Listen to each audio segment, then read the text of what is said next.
Gaze reading where the greats drop by. Trendy authors tell us all the who, what, and why. Anyone can listen cause we're spoiler free. Gaze reading from Pulitzer stars to book club picks, where the curious minds can get their fix. So you say you're not gay, well that's okay. There's something for everyone. Gaze reading.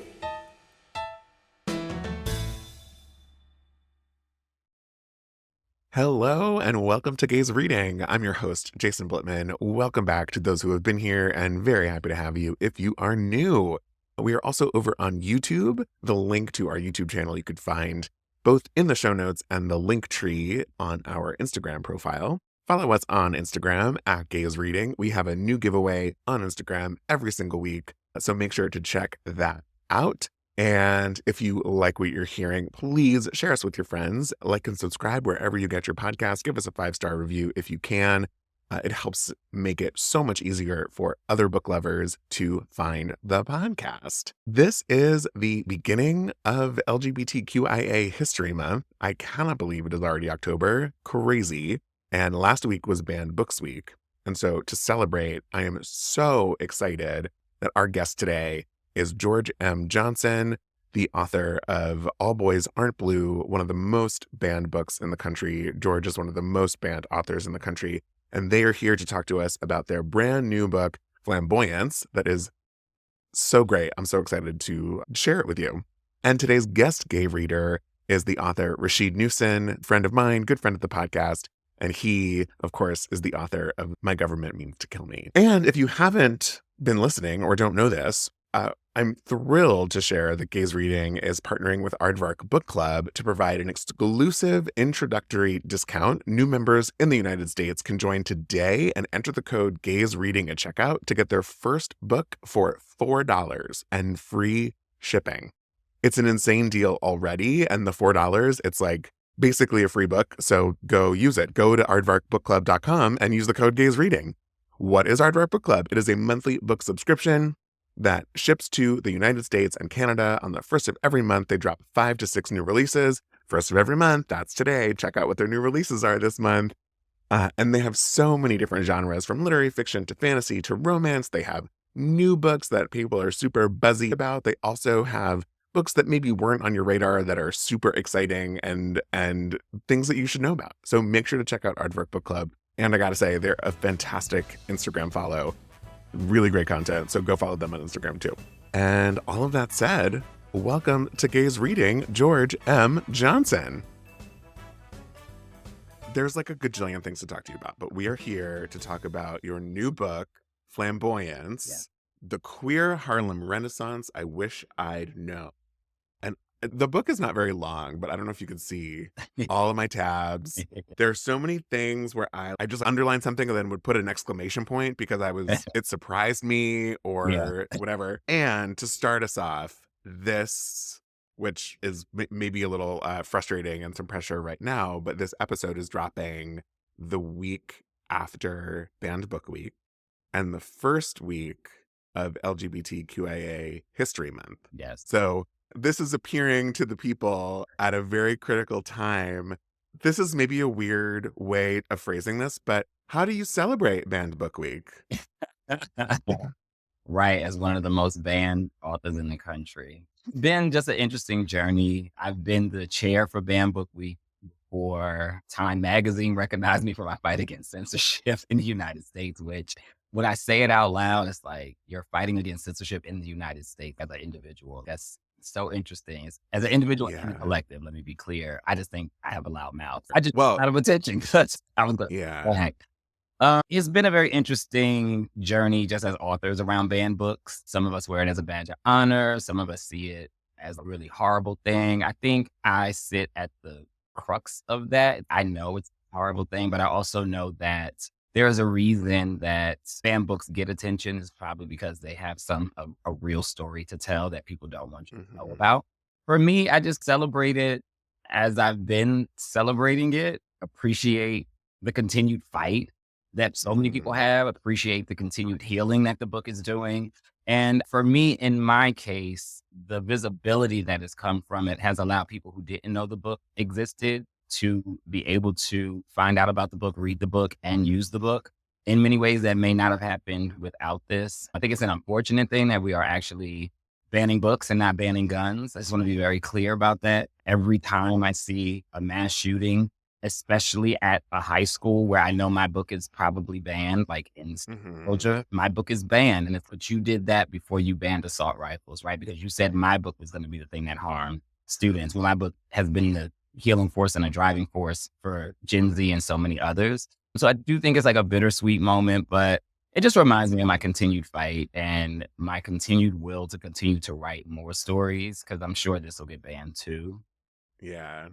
Well, it's funny because before I started reading Flamboyants, I wrote to your publicist and just said, would George be cool talking about All Boys Aren't Blue and Flamboyants? The short answer was yes, and obviously, but then I read Flamboyants and I was like, oh, they're symbiotic. You can't talk about Flamboyants without talking about All Boys Aren't Blue. Yes. The first line of the first poem in the book is, you could ban our books, but you can't ban our story. Yeah. And hello, here we are, right? Your book can be taken off whatever shelf they want to take it off of, but it's still written. It's still your story, and they can't take that away from you. So yeah, it's just, they're so interconnected. You define the word flamboyant in the book. Yeah. But I'm curious, when George hears the word flamboyant, what comes to mind? Why did I know this question was going to come up? Not from you, but I was thinking about this question because I'm so used to talking about All Boys Aren't Blue. I know every question pretty much is going to be asked about that book. Every now and then I get shocked by a question. I'm like, oh, no one's ever asked that. But after 4 years, I'm pretty 99% sure of what questions are going to come with that. But now I'm going into a new thing. So I'm like, asking me about all of these new things. To me, I called like the people from the Harlem Renaissance, like I call them the flamboyant. To me, I look at them as comic fans look at the Avengers. And so in me calling them the flamboyants, I just think that they were all of these amazing people who had these wonderful superpowers that they shared with the world and gifts and talents that they shared with the world. But they also had trials and tribulations like any other heroes have, right? For Man in Kryptonite, for many of them, it was alcohol abuse, it was drug abuse, it was so many other things that stripped them of like their gifts and their talents, society, racism, homophobia, all of the things.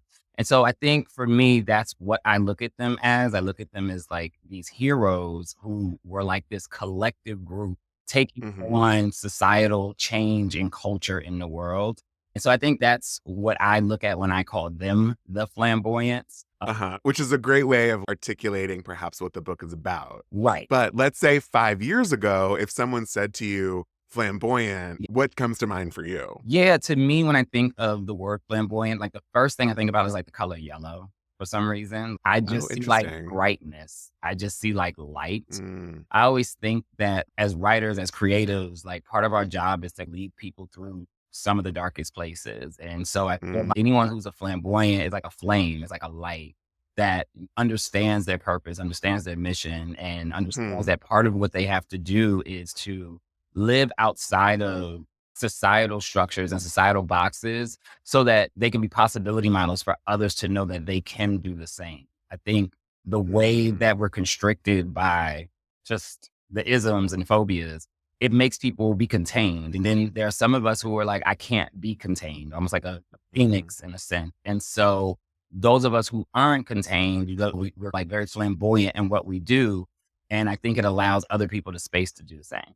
No, I love that. And I guess for me, I think over the top or larger than life, which is just like another way of saying what you just said. And I don't think I ever even thought about it that way, right? Cannot be contained. Yeah. Is I think a really important way to think about it. Yeah. You talk about preferring the term inviting in as opposed to coming out. Yes. And I think there's something related to the box, right? That flamboyance cannot stay in. There's something about inviting someone to your bigger box. I feel like the term coming out, one, it puts so much pressure on like the individual to have to declare some status to people who may not be deserving of that. It's almost like when you say coming out, it's just, but for what reason, right? Am I doing this as a declaration for myself and my own independence, or am I doing this for the edification of other people?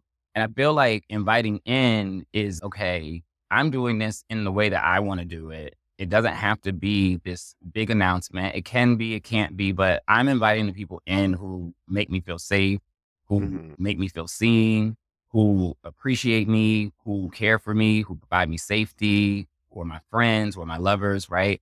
And I think in that context, it gives agency back to the actual person who is going through the identity journey. And so I think it's just super important, especially as we're learning new language and we're reframing things for young adults specifically. And I always say for young adults and the inner child of the adults who may have never even fully processed their identity journey, to know it's important that when you invite someone in, you can also kick someone out in a sense. Because I look at it like that. If you invite someone in and they disrespect your house, you kick them out your house. Whereas coming out seems like I'm coming out to you with the hopes that you let me in your house. And this is about my house. You have agency. You can kick some if you want. Exactly. So I think that's why I like to provide that term specifically to, like I said, the young adults and the inner children of all of us, because we've never been allowed to look at it from that perspective. We've always been made to be the outsiders, the outcasted, with the hopes that you'll accept me or acknowledge. And it's no, I accept myself, I acknowledge myself,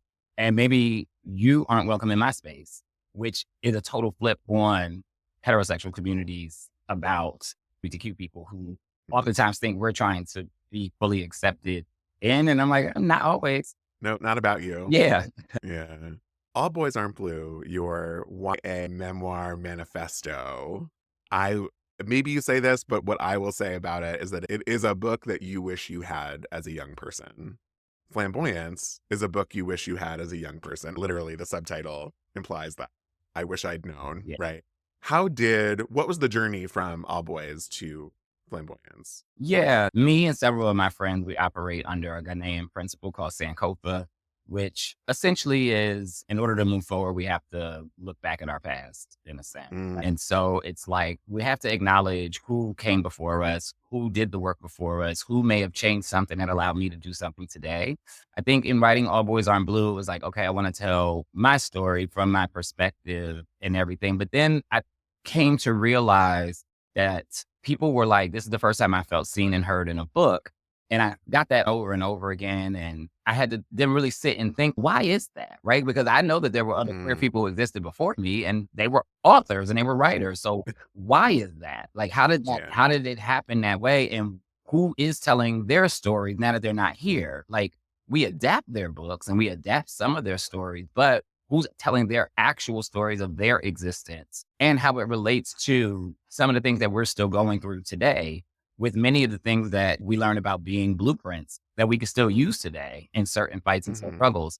And so I just felt it was important to not just be the hero for a lot of people who have read my book in this generation, but also restore and reclaim some of the heroes that we should have always been able to appreciate for me getting here, right? It's like the book Flamboyance doesn't exist without Alain Locke's The New Negro, which was written almost 100 years ago. And at one point was called the African American Bible, right? Like, this was a very pivotal book that 100 years later should still be a book that we're all reading and should be a book that is on school and library lists and all of that. And so it's, if I can do anything to help ensure that book gets remembered and these people get remembered, I'll do it for this new generation through my lens as at them as the flamboyant, because back then, many of them could not be out and could not fully live their lives publicly. And so I think now it's like trying to reclaim and restore the narratives that should have always existed.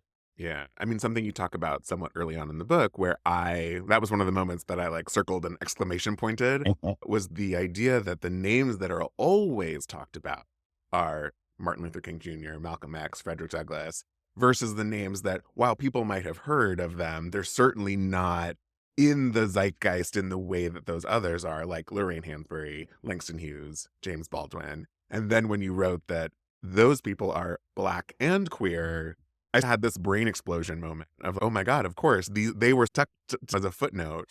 I don't want to undermine any of their contributions to art and society, but in terms of the way that people are familiar with them, it is just not the same. And I think about Martin Luther King, and I think I put this in the book, like, how he was giving a really major speech and was talking about the greatest philosophers. And he mentions Plato and Socrates and Aristotle.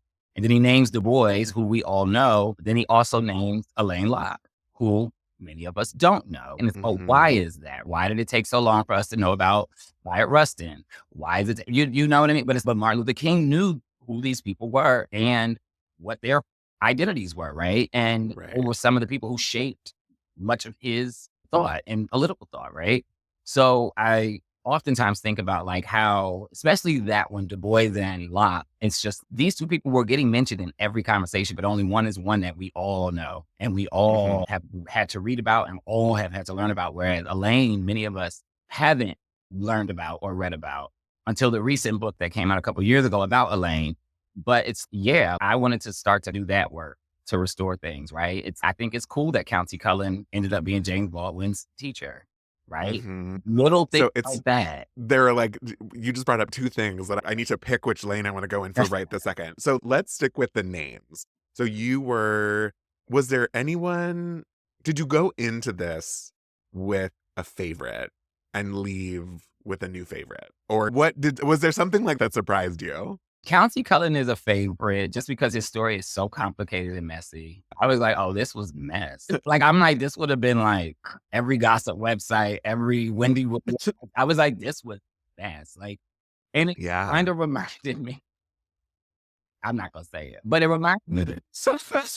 I'm not going to say it, but kind of just reminded me of, I can say it, kind of like the whole situation that happened in the 90s around Terry McMillan and how Stella got her groove back and Plummer, right? And so when I looked at it, I was like, oh, like this has happened before, like in a really prominent way with prominent people. Like, okay, interesting.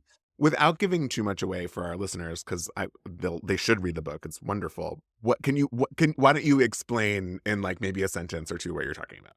Oh, so yeah, essentially Countee Cullen marries W.E.B. Du Bois' daughter, Yolandi. But most people in the community knew Countee Cullen was, we'll say, at a minimum bisexual. Langston Hughes definitely knew. And you have to read the book to see what he gave them as a wedding gift. But yes, it ended up becoming a huge controversy because it was one of the biggest weddings and most covered events in Black America, with more than 3,000 people showing up. And so it ended up becoming a very controversial part. And it also opens you up to Du Bois's thoughts around women and the movement. And so it created a very interesting situation, because so many people were involved. But yeah, you have to read to get the rest of the story. Right. But it's a little nugget of the tabloid fodder. Yes. Countee was a favorite. For me, I left obsessed with Gladys Bentley. Yes. Her story to me, I'm not going to say it bothered me. It was just so complicated. I was blown away at the complication of Gladys's story. And I was like, oh, this is like a person. This is an Oscar-winning role for someone. Like, yes, I'm sure. I think I wrote, I want to see this movie. Like, I was like, oh, that's a very interesting life. I also think, and I don't want to get it incorrect, but I think it was Bruce Nugent who also married a woman late in life, but had no sexual attraction. But it was like, there was just so much of these things. And it made me just wonder, were they doing these things out of protection, out of safety, out of community acceptance? There's so much, even with telling some of the story, there's still so much to be told. And I wish in many ways we would have chronicled many of them better so that we knew and got more of what was happening, for real, what was happening in their lives and everything. But yeah, beautifully complicated stories is what I came out of it with. Just some beautifully complicated stories that people probably would not imagine. Even Zora Hurston, the foreshadowing of her demise. Like, I just oftentimes, like, reading about all of that, was like, this is actually wild, because these people to us today are like icons and giants, right? And it makes me think about Rosa Parks when, everybody knows the Rosa Parks, right? But it was like she was poor. Yeah. But the way visibility doesn't always match wealth, especially when it comes to people who are minorities and Black folk who are just trying to lead civil rights fights and things, and learning about Martin Luther King and just like all of that type of history. Aretha Franklin paying payrolls to keep the movement going, right? Like because these people are just these big people. So it's just got to be money coming in, because we live in a political environment where activists can be millionaires, and where you can run for president and $500 million be donated in 4 weeks to you for a campaign, right? So we live in times where when we see visibility, we automatically just assume wealth is attached to it, because you can write books and get deals and podcasts and get all these things and TV shows and talk shows. But they live in a time where they had all of that same type of visibility, but it didn't necessarily match. It didn't come with anything. It didn't come with anything, right? It came with a lot of heartache and a lot of pain and a lot of struggle, if anything. And so I thought the juxtaposition. Right. It didn't come with anything that a modern person would think of as exciting or elevating. Right. Yeah. Who would know Bessie Smith ran out of money? Like, how would we know? Right. All we see is what we see. And that she at one time was the most paid entertainer in the country. And that's all we knew. And then we get, which I talk about in the book, how Black first Black woman to do this, first Black person to do this, first. So on my list of things to talk about. Titles. And so we just assumed that their lives were fine because they were breaking so many barriers, but those barriers weren't coming with income a lot of time, or shelter or safety or anything. Yeah. You talk about Black first, and again, another one of those moments of circling with an exclamation point, and the first Black person to blank is, even as a cis white man, things I've heard of or learned of, and we don't hear of or learn of the second person or the third person or the other people that are making impacts on society or not. They just happen to be the second or third person who did whatever that thing is that we're just, that quote unquote doesn't matter anymore. Or it doesn't happen. Holly Berry doesn't happen. Is still the only Black woman to win an Oscar for lead actress, or it just never happens again. And, or it doesn't happen for 50 or 60 years, right? So it's in a ceiling break. Did it? And then that's why I said, in doing the research and seeing that the firsts that were breaking barriers were in the 20s, and then you do the research afterwards and you're like, this never happened again for 60 years. Never happened again. So did they actually break anything? It was just very interesting. There's also something to be said about the short-sightedness of our memory as a society, because I think that's part of why we move backwards in so many ways, right? We don't remember that these things we're fighting for have happened already, or sometimes to some degree, right? People were so queer 200 years ago, and it was not a problem. And I think thousands of years ago, you can look at just in other civilizations where queerness clearly existed and clearly is represented in statues and in paintings and in books, writings that are thousands of years old. And then all of a sudden it became an issue. And we can talk about that for hours. So we at some point it became an issue. All right. Going down a different path, you were talking about Bessie, and Ma Rainey helped shape who she was. And it got me thinking about these people you talk about. It seemed as though everyone, all of these artists in the Harlem Renaissance, ran in the same circles. If there was a conversation between two of these people, who would you want to be a fly on the wall for? Probably, definitely Langston Hughes and Zora Neale Hurston. They just seemed to be Zora just she just was not going to bite her tongue. And Langston Hughes to me just seemed very involved in everything. So I just think the two of them talking together, you'll get the best tea. The best of how they were feeling and how everybody else was feeling, because they just seemed to be enthralled in all the things. Yeah. So with all of this research and throughout the book, what's something great about the book is I think I was anticipating each chapter which addresses an individual figure. I think I was expecting it to be biography after biography. And it's not. You really insert yourself into this journey. And it's George learning about these humans and really putting yourself within the context. Was there something that surprised you? You mean learning about or just surprised? Yeah, sort of any of it, right? Because you're so embedded into this journey. So whether something you learned about someone or how you related to someone in a way that you didn't think you were going, or whatever. It could be anything. Yeah. To be honest, the book was just hard to write because I think at first in my mind, it was more biographical and we went through that iteration of it. Then I went through a different iteration writing in third person. And then I went through an iteration writing in, it just went through many versions of trying to figure out how to tell these stories and it not just be, like you said, a biographical nonfiction type of work. Yeah. I always knew I wanted it to be illustrated. So that part, it was like I could see the images in my head. I was like, I just got to find somebody that can get what's out of my head onto paper. And Charlie is just amazing. He did the book cover for All Boys Aren't Blue. And ever since then, years ago, he wanted to work again on something. And I was grateful that idea came about because it just seemed like the perfect melding of all the worlds. And so I do think, like, for me, like, the most interesting part was, like, at first it was more biographical, but then I think as I started writing it, the book just started to feel like the Harlem Renaissance itself. It was like you had the artwork, which is very alluding to that time. You had the essays, which we had so many great essayists, and then the poetry. And then once I got going, I was like, oh, it's my version of the Harlem Renaissance. This is not just the Harlem Renaissance. This is connecting Renaissance together because many people feel like we're in a current Renaissance of queerness. And so it felt like connecting two periods almost 100 years later of the Renaissance, while also being a foreshadow of what can happen during these times if we don't really stick together and really understand what happened to all of them. And I do think that one of the hardest things for me to process was how tragic some of their lives ended. So that was the most surprising thing for me, was the amount of tragedy. I just wasn't fully prepared for it.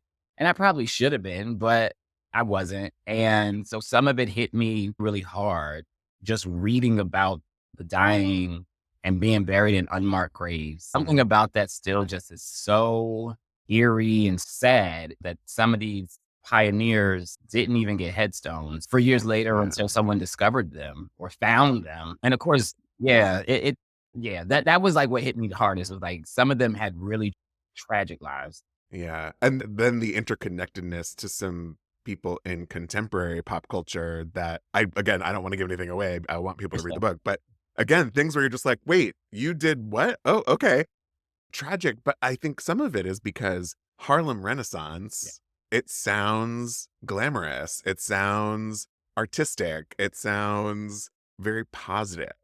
And to really unpack the nitty gritty of it all, it's, oh, wait, these were also people. Yeah. And it's been sold to be that.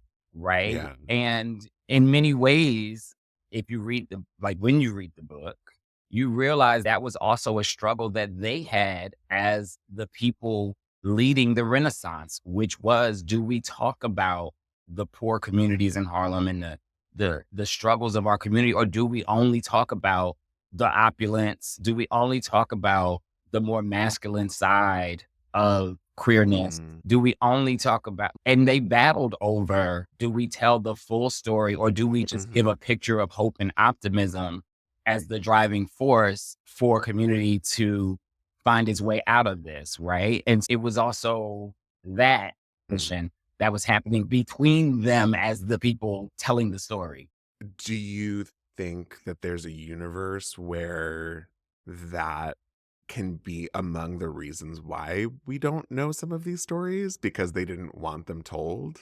I think it was like, there was like almost, I wrote an essay many years ago that was called like Fighting My State and Fighting My Home. And it was just basically talking about how, as a Black queer person, there are times where I'm having to fight the homophobia so hard in my own community that even if I win this fight, I only inch up to the fight of the white supremacy that is also abundant. So it's like I'm in a double fight, right?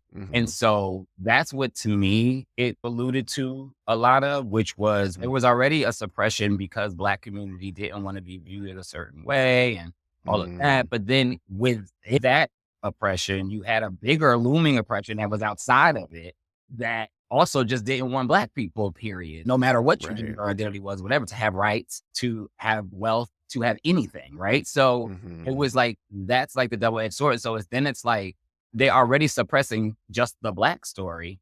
And then there's a double-edged sword when it comes to the Black queer story, because even if it makes it out of community to be part of the fabric, it still may never make it past other forces that are blocking blacks, all Black story, than all Black narratives, right?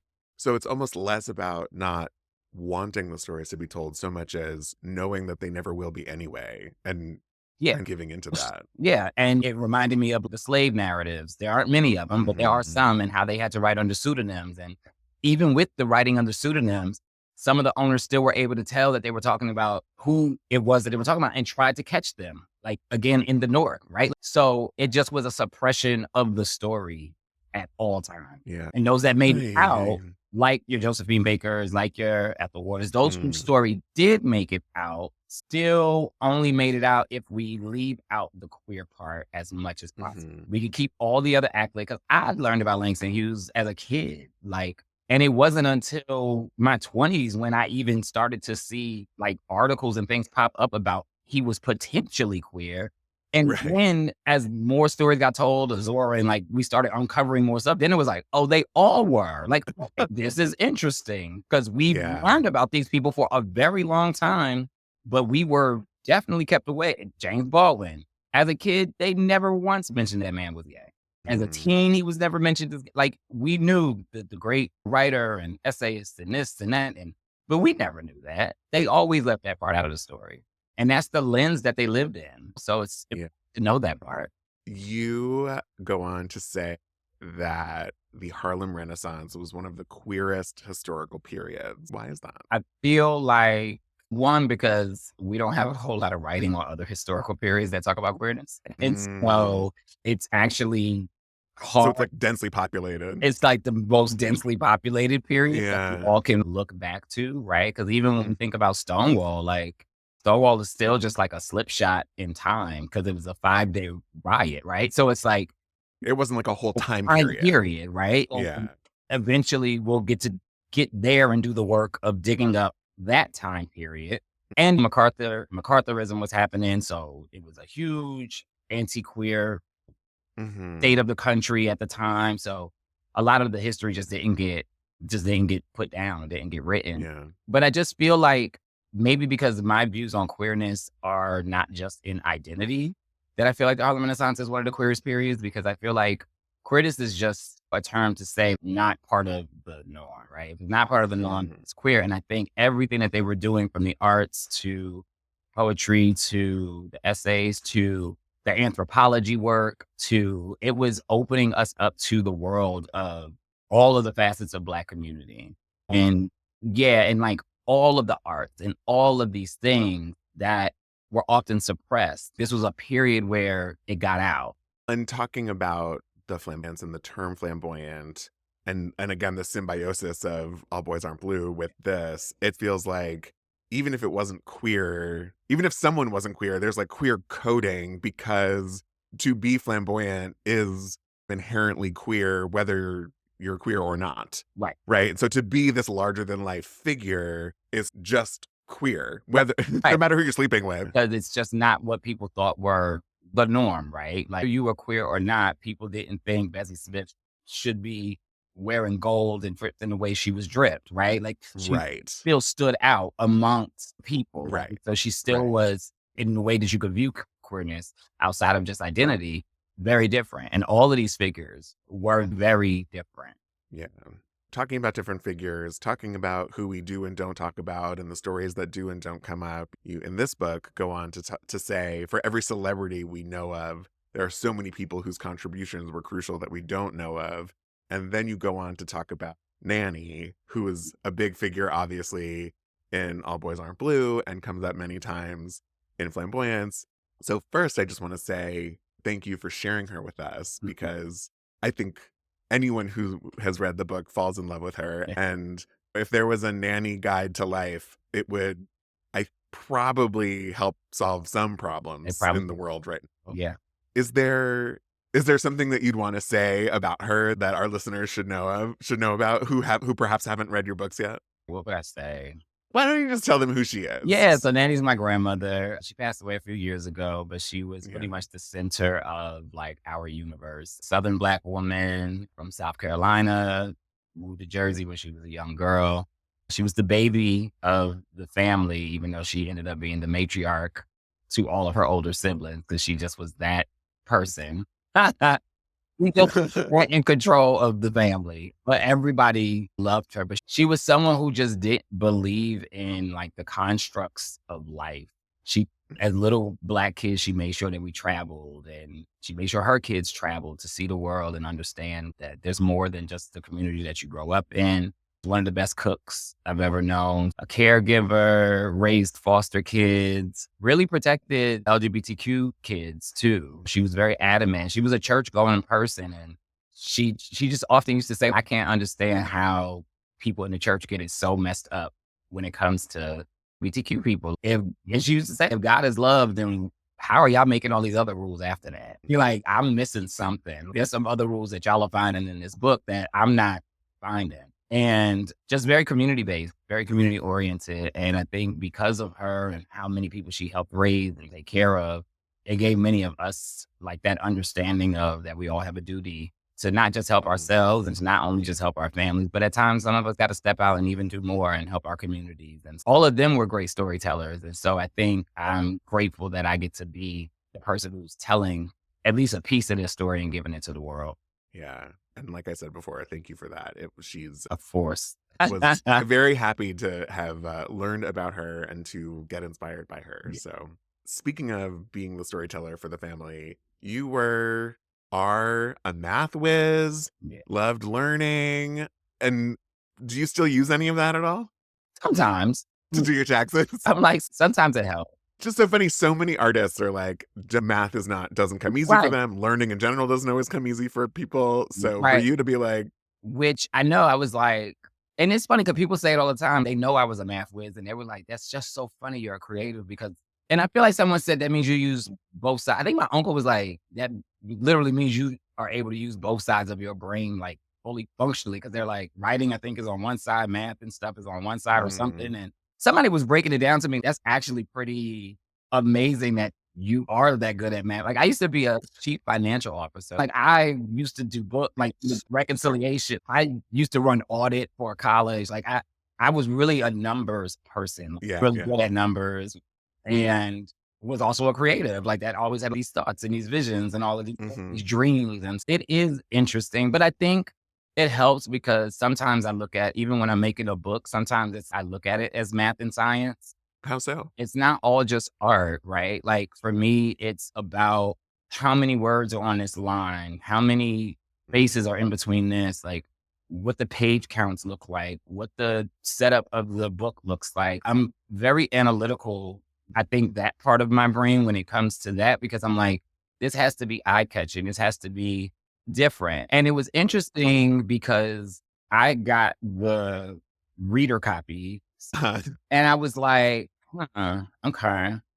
I know. I'm looking forward to getting a finished copy. Yeah, I was a little nervous because I was like, this is not, like my brain has to feel it. And I was like, it's beautiful, but I was like, I don't know. It's beautiful. It just isn't what I needed it to be. Yeah. But then I got the finished copy the other day and it is so beautiful. So I was like, okay. And looking at it, I was like, oh yes, this is what was in my brain for all these years, finally out in the world. Like it's the hardbound copies are so beautiful. So amazing. Yeah. But like I said, I think a lot of analytical went into like that. Even choosing which had to be the cover, like art. So, which is gorgeous. Yes. The other rabbit hole you threw me down while reading this, I listened to so much music reading this book. Music is just peppered throughout, pulses throughout the whole book. I talked about Gladys Bentley, firstly, because her story in general is just so fascinating. But then I listened to her play the piano out of control.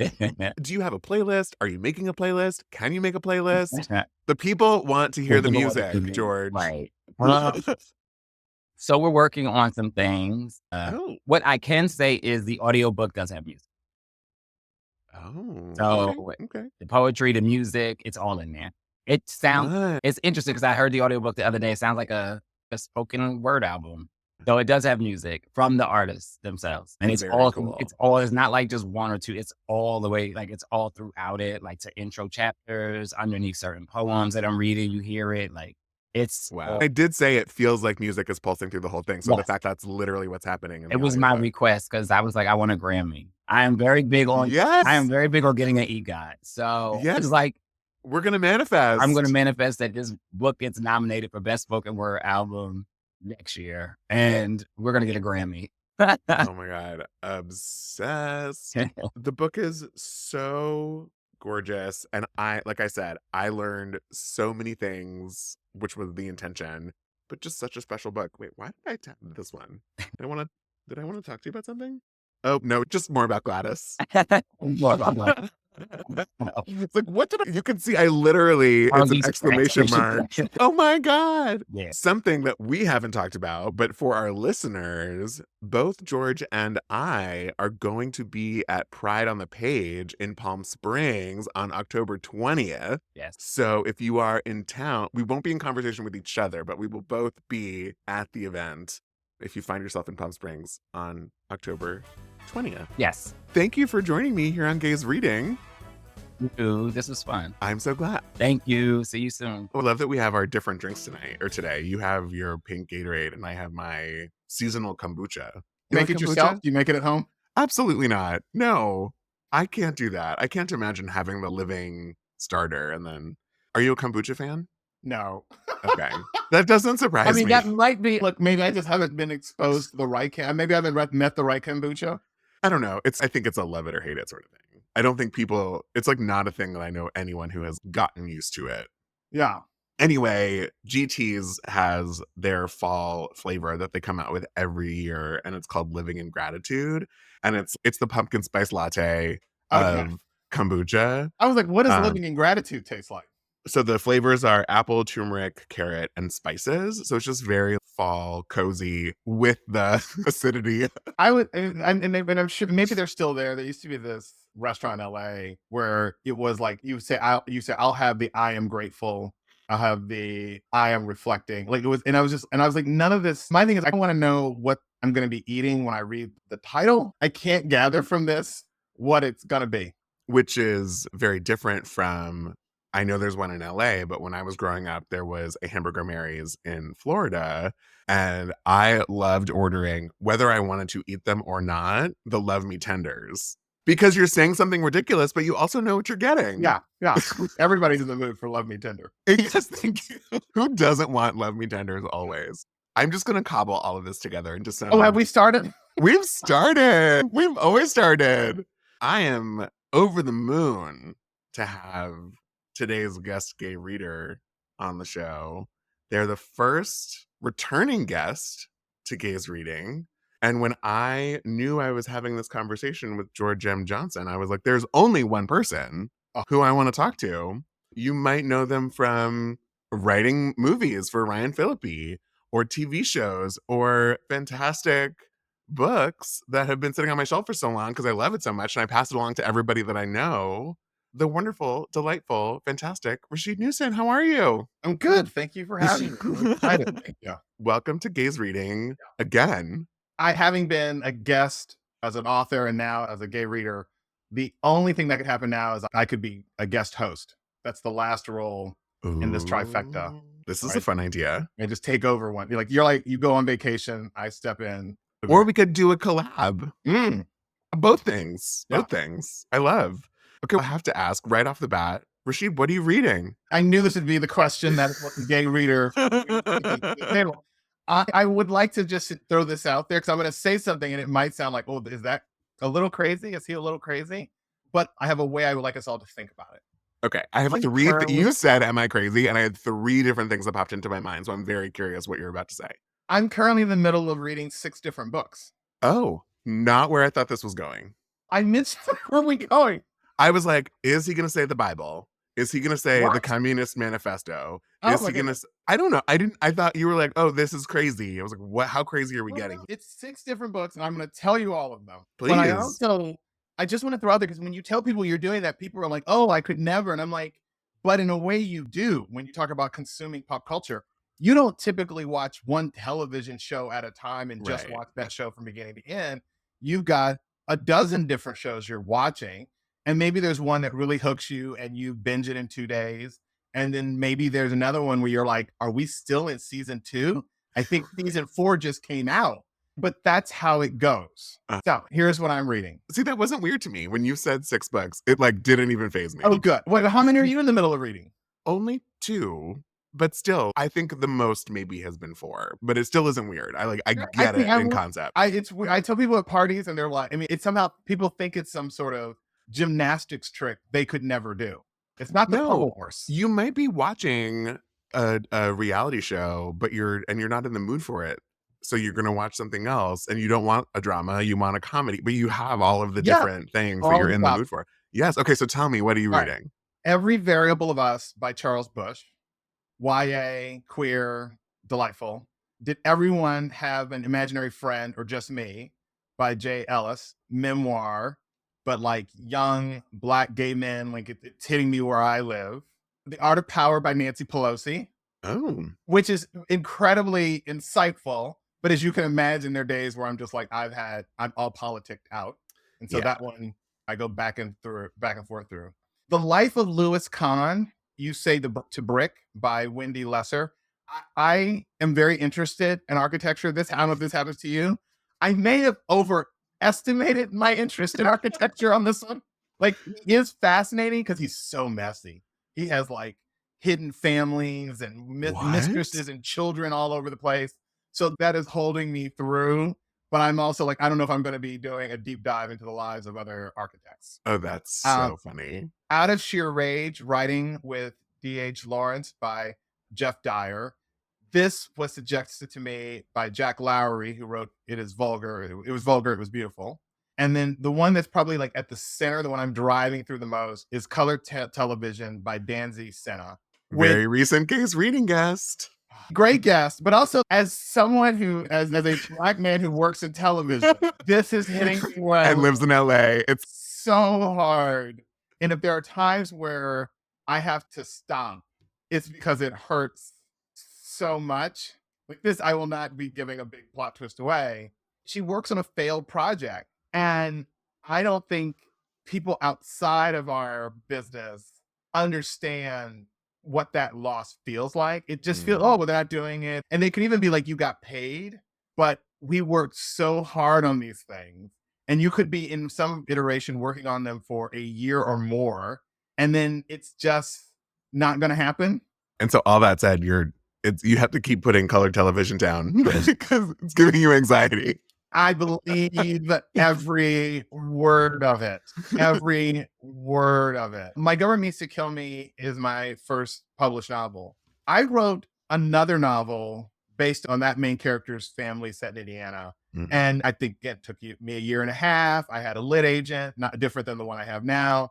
We went out to 40 places, and I'm an optimistic person. So I was like, you just need one yes. I was Lady Gaga before Lady Gaga. And I got 40 no's. It is hard to imagine that you've wasted so much of your time and energy, that you have been so wrong about what it is you were making and how it would be received. Mm-hmm. Can I curse? Sure. It's a mind fuck. Yeah.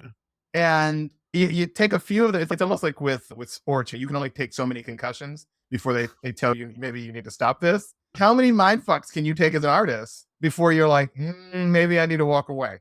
Right. And when you're living in your little bubble and then passing it around, I just directed a production of Sweeney Todd in San Diego, and I had no idea how it would be received. Yeah. And a very positive review just came out the other day, and someone asked me, does that change how I feel about working on the project? And I was like, it doesn't change anything other than I feel validated in the work that I was doing. I was still very proud of it before that review came out, but there's something very reassuring. Yeah. Like, that doesn't take away your pride for the work that you did. It just, Here's my question for you when you get a good review. People, I think, assume that it's just joy. But isn't most of it relief? Yes. Literally, the headline of the review says it is well staged. Did you bother reading the rest? You're like, I'm done. I got emotional reading just the headline. Because it's not like the directing information is hidden somewhere in the review. It literally says it is a well staged production. Congratulations. Thank you. But I think people think that they would be surprised at where the joy is. Yeah. If I had to wait for the reviews to come out to feel joy, that would be a big problem. And in fact, by the time that happens, it is mostly relief. Joy is when I'm making it. I'm just praying I'm not misunderstood. Mm. My Government Makes You Kill Me has footnotes in it. And I envision that some horrible smartass critic would write a review tearing the book apart using footnotes to underline everything I got In their wrong. review. Yeah, in their review. But I would be footnote to death in a review. Oh, that was, I'm sure, a reoccurring nightmare that you had in this process. Yeah, never happened. But that's what you're afraid of. Uh, Some actors will say that they wish they never left rehearsals. Can we just keep rehearsing this? We actually have to let the audience in. I would probably never leave revisions. Funny. In television, I'd probably never leave the room. Yeah, but at the end of the day, art doesn't exist without the audience. Yes. You they gotta are let it go. necessary. You gotta let it go. They are necessary. But for me, it's not my favorite part. Like when I think of things I've worked on, and I don't know, it's what you find in rehearsal. It's what you see when you're sitting there and it's coming out live in front of you. That moment of creation is typically really big for me. And it's really even hard for me to watch something I worked on, because when I'm watching it, I am back into the experience of what it was like making it. I'm like, oh, it was hot that day. Mhm. Oh God, we were so behind on Yeah, time. such interesting sense memories. Yeah, you can't. It's very hard for me to divorce. And speaking of, this is the beginning of LGBTQIA plus History Month. It is just after Banned Books Week. And so not only is this conversation with George M. Johnson, but it's about their book, Flamboyants, Yeah. the queer Harlem Renaissance I wish I'd known. And when I think a version of other side of the spectrum, queer Harlem Renaissance, My Government Means to Kill Me certainly comes to mind and is really historical fiction in terms of LGBTQIA history in New York.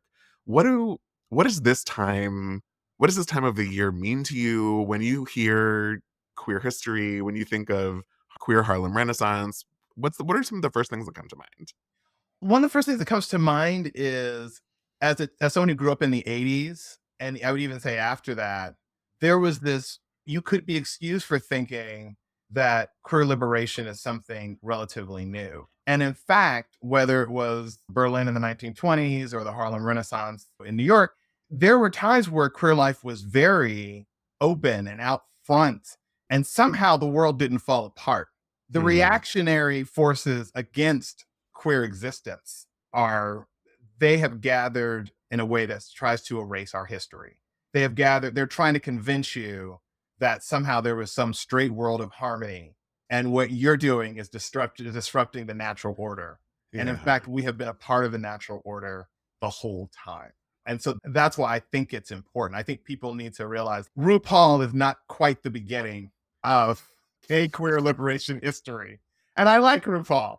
Same with Sylvester, same with whoever, that there is a long, rich history. We see this also in the African-American community.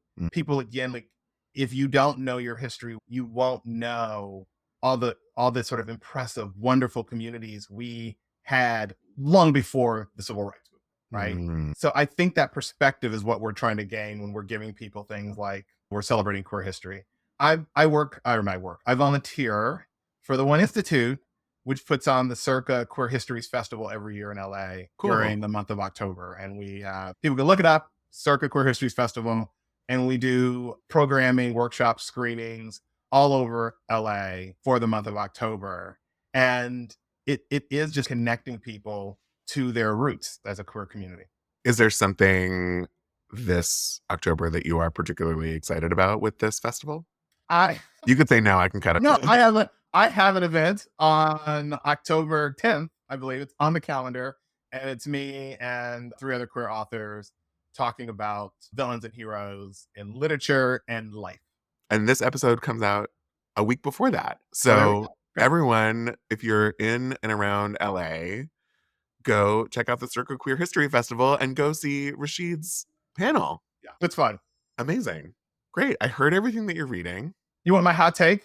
Yeah. Oh my God. Yes. What is your hot take? What are you reading these days? I think caps this. What I could say is I need everybody to cut the size of their books down by like 20 to 30%.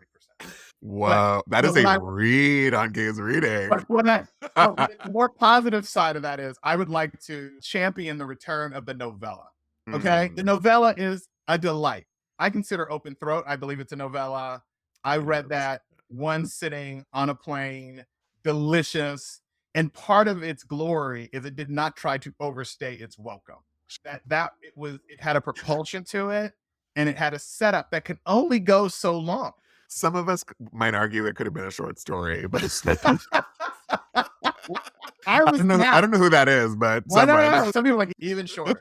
But I think something seems to have gotten to the water supply where people are like, I need a big, heavy book, and I need to go well past 100,000 words. And I think the thought is that we should take it seriously. It's supposed to suggest not just a physical heft, but a substance to the work itself. Mm-hmm. And I'm like, you and your editor just needed another month. Yeah. No, a little goes a long way. And Franklin, my husband's favorite book is East of Eden.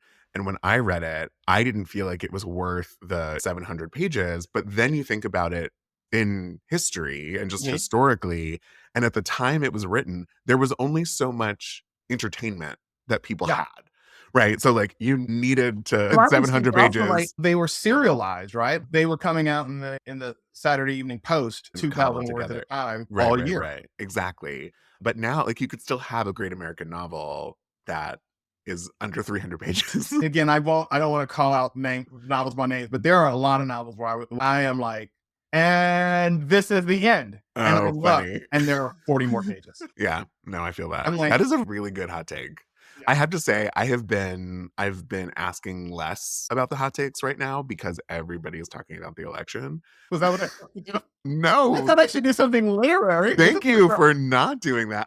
Which is why my brain didn't even go there.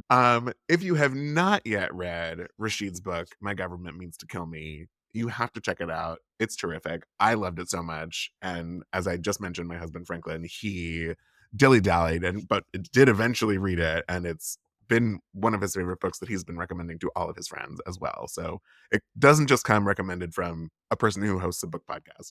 And yeah, go learn your queer history, everyone, because it's LGBT History Month. And that's a great way to do it, reading Rasheed Newson's book. Thank you for being here. This is a pleasure. I had fun. I'm so glad. Quick, fast, and dirty. That's how I like my books too. Yes, exactly. We need to put that on a poster somewhere. Thank you, George. Thank you, Rasheed. Such a pleasure having you both here on Gays Reading. Again, like and subscribe wherever you get your podcasts. Follow us on social media at Gays Reading. And join me back next week.